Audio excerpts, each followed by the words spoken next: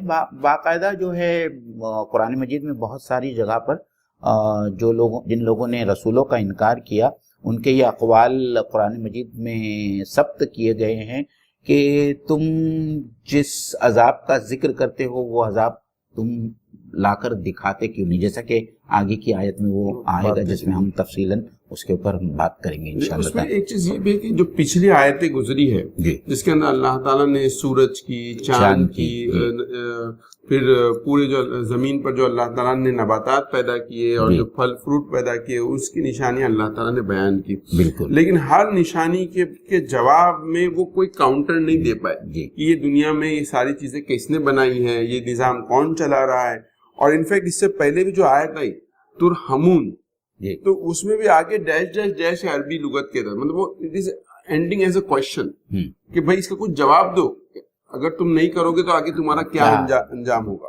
اور پھر اللہ تعالیٰ کہتا ہے کہ نہ تم ان سوالوں کا جواب دے رہے ہو, نہ ان آیتوں کے بارے پہ جو تمہارے پاس سوال ریز ہو اس کے اوپر جو جواب دینے کی بجائے آپ وہ جو ہے خالی منہ پھیر رہے ہیں اور ایک بولتے نا کہ جیسے اگنور کرنا اور صرف ہم کو کیا لینا ہے. اسی لیے اب اللہ تعالیٰ نے جو اب نیکسٹ بات اللہ تعالیٰ اس اگلی آیت میں کر رہا ہے وہ یہی کر رہا ہے کہ ٹھیک ہے اب یہ آفاق کی نشانیوں پہ تو کوئی جواب نہیں دے رہا, اب ایسا کرتے کہ ان کو پرسنلی کوشچن جو چپتا ہے اس کے بارے میں, پریکٹیکل چیزوں کے بارے میں, پرسنل مطلب جو بولتے نا اگر آپ کو کسی کو پنچ کرنا ہو تو پھر اس کے پیسے کے بارے میں بات کی جائے. جی تو وہی کہا جا رہا ہے کہ وَإِذَا قِيلَ لَهُمْ أَنفِقُوا مِمَّا رَزَقَكُمُ اللَّهُ, ان سے جب کہا جاتا ہے کہ خرچ کرو جو کچھ بھی اللہ تعالیٰ نے تمہیں رزق دیا ہے اس میں سے, قال الذین کفروا, تو جو لوگ کفر کرتے ہیں انہوں نے کہا, للذین آمنوا, ان لوگوں سے جو ایمان والے ہیں, انطعم, کیا ہم کھلائیں, من لو یشاء اللہ اطعما, ان لوگوں کو کہ جنہیں اللہ چاہتا تو کھلاتا, ان انتم الا فی ضلال مبین, بے شک تم لوگ کھلی گمراہی میں. تو یہاں فرقان بھائی یہاں معاملہ اب اس پہ آ رہا ہے کہ جب ان لوگوں سے کہا جاتا ہے کہ کوئی مصیبت زدہ ہے, کوئی فاقے میں ہے یا کوئی کسی مشکل میں پڑا ہوا ہے, تم ان کو کھلاؤ یا ان کی مدد کرو, تو ان کا جو فلسفہ ہے اس کا جواب بہت ہی فلسفیانہ طریقے پہ دیتے ہیں, اور اللہ تعالیٰ نے ان کے اس جواب کے اوپر کوئی تبصرہ نہیں کیا ہے, کیونکہ ان کا جواب خود اتنا نامعقول ہے کہ جس کے اوپر اللہ تعالیٰ نے کوئی تبصرہ کرنا مناسب نہیں سمجھا. تو جب ان سے یہ کہا جاتا ہے کہ بھوکوں کو کھانا کھلاؤ, تو وہ یہ کہتے ہیں کہ جب تم یہ کہتے ہو کہ اللہ تعالیٰ رازق ہے اور اللہ تعالیٰ رب ہے اور وہ سب کو کھلاتا ہے, تو اللہ تعالیٰ نے اگر کسی آدمی کو بھوکا رکھا ہے تو وہ اللہ تعالیٰ کے عین مشیت اور مرضی کے مطابق ہے. اگر اللہ تعالیٰ کو اس شخص کو کھلانا ہوتا تو اللہ تعالیٰ اس کو بھوکا نہیں رکھتا. تو پھر آپ ہم سے کیوں کہہ رہے ہو کہ تم اس بھوکے کو کھانا کھلاؤ؟ یہ تو اللہ کے مرضی اور مشیت کے عین خلاف ہے. یہ ایک عجیب فلسفہ ہے جو یک طرفہ فلسفہ ہے, اور اس کو اگر آپ سمجھائیں گے تو بہتر ہوگا, اور اس کی اور کچھ مزید اضافی چیزیں میں انشاءاللہ. یہ بہت انٹرسٹنگ ہے. آج ہم ایک کیپٹلزم کے دور میں رہتے ہیں جہاں پہ یہ کہا جاتا ہے کہ اگر کوئی شخص غریب ہے تو وہ اس کا ہی ان ایکشن ہے یا اس کا ایٹیٹیوڈ ہے, اس وجہ سے وہ غریب ہے, یا اس نے اپنی زندگی میں محنت نہیں کی ہے اس لیے غریب ہے. مطلب یہ کہ کسی انسان کو مدد نہ کرنے کے ہزاروں جو ہے ریزنز ڈھونڈے جاتے ہیں. لیکن یہاں پر جو چیز ہمارے لیے بہت امپورٹنٹ ہے کہ اللہ تعالیٰ نے انسان کو کون کون سی فیکلٹیز دی ہے بحیثیت انسان. ایک فیکلٹی تو ہے عقل کی, جیسے انہوں نے اس عقل کو یہاں پر اپلائی کیا اور کہا کہ اللہ چاہتا تو خود کھلا دیتا.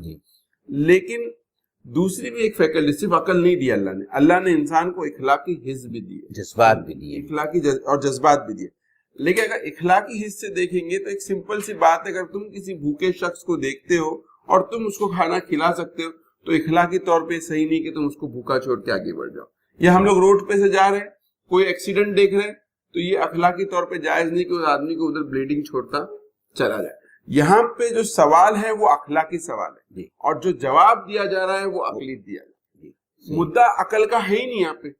آپ اسے سمجھیے کہ آپ کسی کی جب مدد کرتے ہیں تو مدد کبھی بھی مدد کرو گے تو آپ کا نقصان ہوگا. عقل سے تو اس کا جواب ہی نہیں. جواب ادھر سوال اخلاقی سوال ہے, جواب اخلاقی ہونا چاہیے کہ ہم اگر اس کی مدد نہیں کرتے تو اخلاقی کیا بیسس ہے, اور اس کی کوئی بیسس نہیں ہے.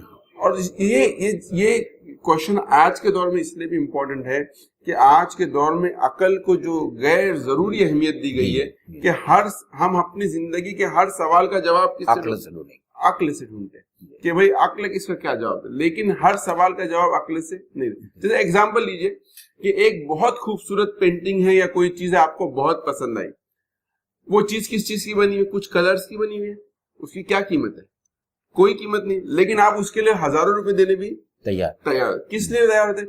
کیونکہ وہ چیز آپ کے ایک تیسری فیکلٹی ہے جس کو ہم کہتے ہیں کہ جمالیاتی حس کو آپ کو بیدار کرتی ہے, آپ اس کو پے کرنے کے لیے تیار ہو جاتے ہیں. جس طرح جمالیاتی حس پہ عقل اپلائی نہیں کر سکتے, اسی طرح اخلاقی معاملات پہ بھی عقل کا کوئی دخل نہیں ہے. اخلاقی سوالات کو اخلاقی طریقے سے حل کیا جائے گا, اور جہاں پہ عقل کی بات ہے, جیسے فار ایگزامپل سمجھیے کوئی ایک سچی بات ہے, آپ کو سچی بات کہنی ہے, اخلاقی سوال ہے. اگر میں سچی بات کہہ دوں تو میرا لاکھوں کا نقصان ہو جائے گا, تو عقل یہ کہتی ہے کہ سچی بات مت کرو.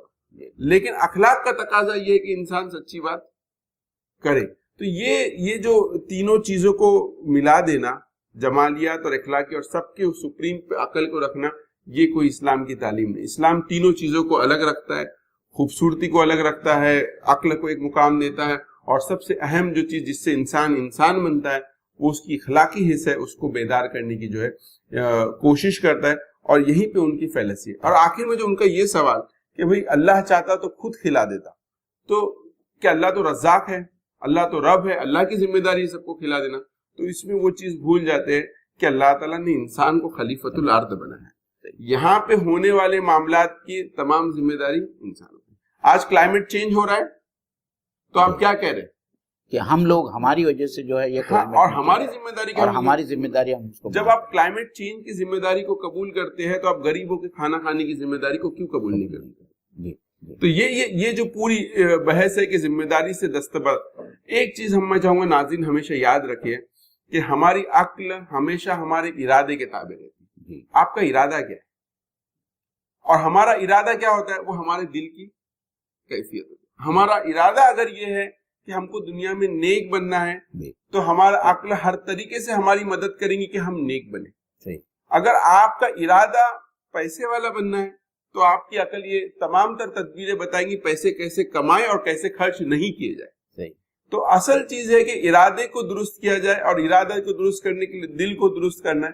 اور یہ تمام تر چیزیں تبھی صحیح ہوتی کہ جب انسان حقیقی ایمان کو اور اللہ کو پا لیتا ہے. فرقان بھائی ایک اور پہلو ہے اس آیت کا, اور وہ پہلو یہ ہے کہ انسان جب حق کا انکار کرتا ہے اور وہ اپنی ہٹ دھرمی میں اس حد تک بڑھ جاتا ہے, تو وہاں نہ صرف وہ بے حس ہو جاتا ہے, وہ اخلاقی گراوٹ کا بھی شکار ہو جاتا ہے, جہاں وہ پھر سب انسانی جذبات وغیرہ اس کے سامنے کوئی معنی نہیں رکھتے. اچھا, اور اس میں انسان کے جو ڈبل سٹینڈرڈ ہے اس کی بھی بات کی جا رہی ہے. اس کو پری ڈیسٹینیشن فلسفی کہتے ہیں کہ بھئی اللہ نے چاہا اس لیے یہ اس کو کھانا نہیں ملا یا وہ بھوکا رہ گیا. یہی انسان جب کہیں کام کرے گا, ایک مہینے اپنی محنت کرے گا, وقت لگائے گا, اور اگر اس کو وقت کے آخر میں یا مہینے کے آخر میں اگر اس کا امپلائر اس کو سیلری نہ دے, تو کیا وہ اس کا الزام اللہ تعالیٰ پر دینے کے لیے تیار ہوگا؟ نہیں ہوگا. وہ اپنے امپلائر کو عدالت میں گھسیٹے گا کہ میں نے 1 مہینہ کام کیا اور مجھے اس کی سیلری نہیں ملی. اس کا الزام وہ اللہ تعالیٰ پر نہیں دے گا کہ اللہ تعالیٰ نے لکھ دیا تھا کہ تو 1 مہینہ کام کرنے والا ہے اور اس کی تجھے محنتانہ نہیں ملنے والا. تو یہ ایک دم ڈبل سٹینڈرڈ ہے جس کے مطابق. اور یہ ڈبل سٹینڈرڈ کی جو آپ نے بات کی اس کو دوسرے طریقے سے سمجھیے. اگر تھوڑی دیر کے لیے ہم لوگ رول چینج کر لیتے ہیں, اگر امیر آدمی اس بھوکے کی جگہ پہ رہے گا اور وہ دیکھے گا کہ کوئی سامنے سے امیر شخص جا رہا ہے, تو واٹ از ہز ایکسپیکٹیشن؟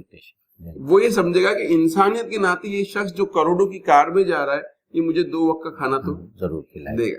تو جو چیز ہم جب اس رول میں جاتے ہیں یا اس کے جوتے پہنتے ہیں اور جوتے میں گھستے ہیں, تو جو چیز ہم ایکسپیکٹ کرتے ہیں, لیکن جب ہم اپوزٹ سائڈ میں رہتے تو ہم اس چیز کو ماننے کے لیے تیار نہیں ہوتے. اور ہم کو بھی بحیثیت مسلمان میں ہم کو سمجھنا چاہیے کہ ہم اسلام کا مقصد ہی یہ ہے کہ انسان کی اخلاقی حص کو محفوظ رکھے, اس کو پروان چڑھائے, کیونکہ جو چیز انسان کو انسان بناتی ہے وہ اس کے اخلاق ہے. اور ناظرین اکرام, دوسری بات جو ہم کو بہت سمجھ میں آنا چاہیے جو اسلامی نقطہ نظر ہے مال کے متعلق, وہ یہ ہے کہ اللہ تعالیٰ آزماتا ہے. اللہ تعالیٰ مال دے کر بھی آزماتا ہے, اللہ تعالیٰ محروم رکھ کر بھی آزماتا ہے. تو جس طرح ایک قارونی فکر ہے, وہ قارونی فکر یہ ہے جس کی یہاں اس کو سامنے لایا جا رہا ہے کہ جو کچھ کمایا ہوا ہے وہ میرا اپنا ہے, اللہ کی طرف سے دیا ہوا نہیں ہے, اس میں میری محنت اور میری محنت اور میری عقل کا کمال ہے. یہ قارونی فکر ہے. اسلام اس قارونی فکر کو بڑی شدت کے ساتھ میں اس کی تردید کرتا ہے.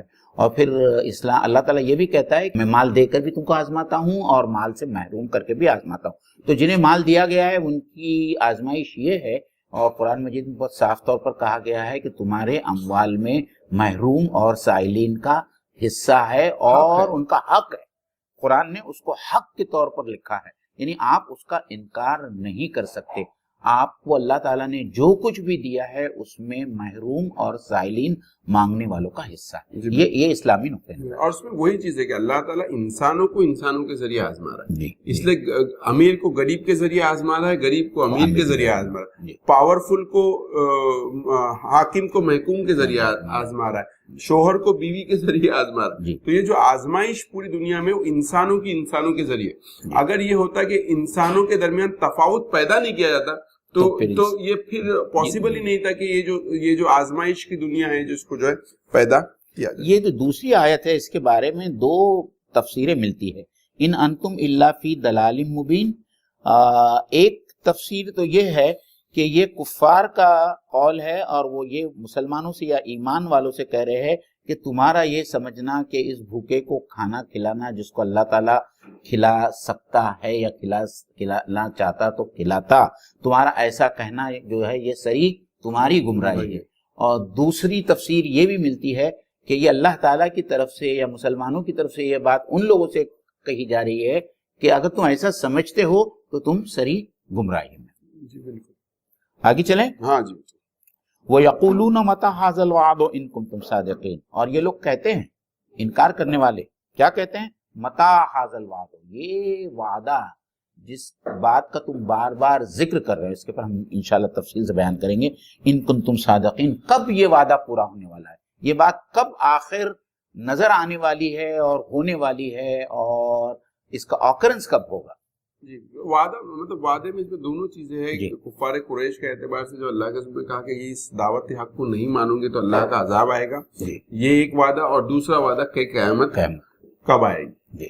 تو یہ دونوں وعدوں کا ذکر, یہ وعدوں سے جو ہے دونوں مرادیں ہیں. اور قرآن مجید میں بعض جگہ پر اس کا کہا بھی گیا ہے کہ بعض اقوام نے اپنے رسول سے کہا کہ تم جس عذاب کا ہمارے سے بار بار ذکر کرتے ہو تو کیوں نہیں اللہ تعالیٰ آسمان کا ایک ٹکڑا ہم پر گرا دیتا ہے اور ہمارا کام تمام کر دے. تو ایک تو عذاب جو ہے قوموں پر آتا ہے. اب یہ بات ہم سمجھ لیں کہ اللہ کے رسول صلی اللہ علیہ وسلم کے بعد اب چونکہ کوئی رسول قیامت تک آنے والا نہیں ہے اور اتمام حجت نہیں کرنے والا ہے, تو پوری قوم, کسی رسول کی پوری قوم جس طریقے سے اللہ کے عذاب کا شکار ہو کر ختم کر دی جاتی ہے, اب وہ معاملہ کبھی نہیں ہوگا. ٹھیک ہے, قوم کے ایک حصے کے اوپر عذاب آتے رہے گا اور وہ وقتاً فوقتاً آتے رہے گا, جیسے بھی اس قوم کے حصے کا جیسی کارکردگی ہو یا ان کے گناہوں کا جو معاملہ ہو, اس کے حساب سے اللہ تعالیٰ انہیں عذاب میں گرفتار کرے گا تاکہ وہ اللہ تعالیٰ کی طرف رجوع کرنے والے بنے. اور دوسرا وعدہ جو ہے, پہلے وعدے کے بارے میں بہت سارے لوگوں کے ذہن میں سوال آتا ہے جب وہ قرآن کو پڑھتے ہیں کہ اللہ تعالیٰ نے بہت جگہ پر جو ہے کفار قریش کو جو ہے, اسپیشلی سرداران قریش کو جو ہے, کیونکہ وہ اصل میں کرتا دھرتا تھے مکہ کے, تو ان کے اوپر اللہ کا کیا عذاب آیا, انہوں نے تو انکار کیا. تو یہ جواب جو بہت سارے سیرت نگاروں نے لکھا کہ جنگ بدر جو ہے دراصل اللہ کا عذاب, پوری قیادت جو کفار قریش کی تھی اللہ تعالیٰ نے اس کو جنگ بدر میں ختم کیا. صرف ایک ہی شخص بچا جو ابو سفیان تھا, اور وہ بعد میں جو ہے مسلمان ہو گیا. تو مطلب یہ جو وعدہ تھا یہ اللہ کا بہرحال اللہ کے رسول کے زمانے میں جو پورا ہوا,